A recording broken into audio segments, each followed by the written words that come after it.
Et moi, Dr Déturaldi, je l'ai rencontré lorsque je suis arrivée ici à l'hôpital Georges Dumont il y a 22 ans. Il était à l'époque, évidemment, médecin ici, orthopédiste et également est impliqué dans l'administration en tant que médecin-chef. Ce que je me souviens du Dr Déturaldi, ce qui est très frappant, c'est son engagement envers ses patients et sa grande humanité.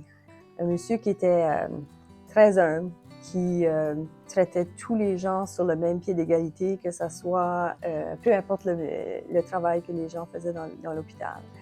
Il était connu de tous et apprécié énormément, autant du personnel que ses patients. Donc, Dr Déturaldi a été la personne en fait qui m'a embauché. Alors oui, bien entendu, je l'ai connu comme patient quand j'étais jeune athlète, croyez-le ou non. Je l'ai connu comme mon directeur médical qui m'a embauché. J'ai eu à le connaître également comme collègue de travail. Dr Déturaldi a été quelqu'un qui cherchait le consensus, le compromis. C'était quelqu'un qui voulait faire avancer les dossiers. C'était quelqu'un qui voulait le bien pour notre communauté médicale, mais aussi pour notre communauté à l'extérieur de l'hôpital.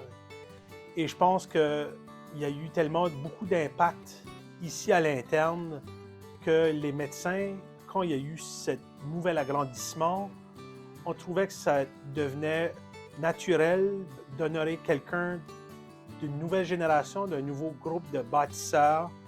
On a proposé son nom pour que ce pavillon-là soit nommé en son nom.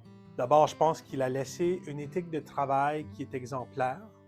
Il a laissé une organisation qui était solide, avec beaucoup de collégialité, et il y avait un grand leadership à l'interne.